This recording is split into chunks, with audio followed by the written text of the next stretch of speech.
For years, I lived with anxiety. It was a constant physical and emotional state for me. And that was when I was in a narcissistically abusive marriage. And literally every day I woke up feeling like something was on my back. I mean, I physically felt like this, like I had the heebie-jeebies, like, what? Like there was a monkey on my back.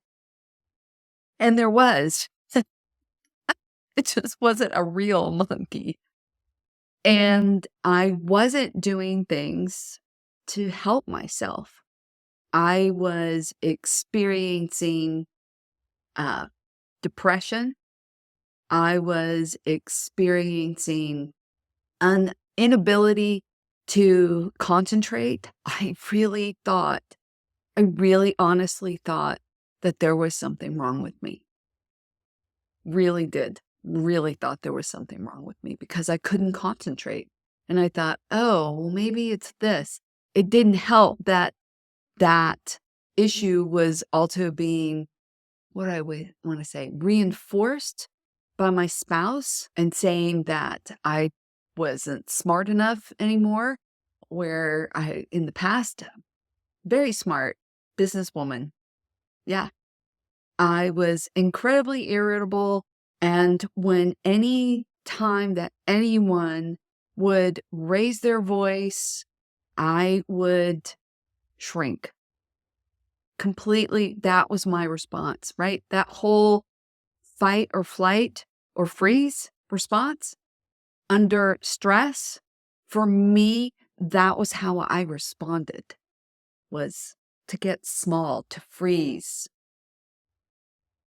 You could say that that was a flight too, because I was leaving the situation. But when I finally, after years, managed to get myself or get the help that I needed,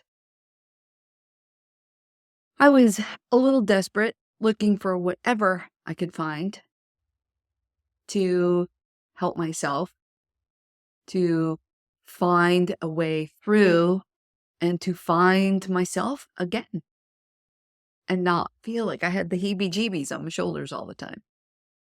And I was looking for anything and everything. One thing was the Narcissistic Abuse Recovery Program, or NARP, by Melanie Tonya Evans. Love, love, love that. Money very well spent. I also discovered Insight Timer.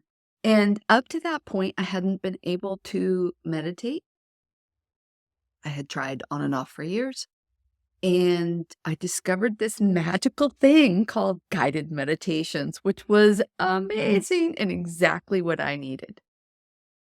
So doing that, listening to those meditations, and even at first it was just very short ones that I could do, but meditating, it also walked me through some breath work that I hadn't been able to do before.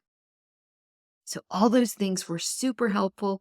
My journaling, which I was used to doing in years past, but hadn't been doing for a while because I was discouraged from doing it. But I never really let it leave me. I always knew that it was there when I needed it. So all of those things helped me and it wasn't overnight. Oh my gosh, heavens no, it was not overnight. But I practiced these things every day. I went for mindful walks, or what they call active meditation. So all those things to take care of myself reduced my anxiety. I was able to relax. I was able to focus again. Imagine. And I was able to manage stressful situations without getting grouchy or feeling like I needed to shrink and hide. So all of those things were helped by my doing little bitty things day after day after day. Little bitty things. And I didn't necessarily feel like they were chores. I felt like they were things that were going to help me, and I knew eventually they would.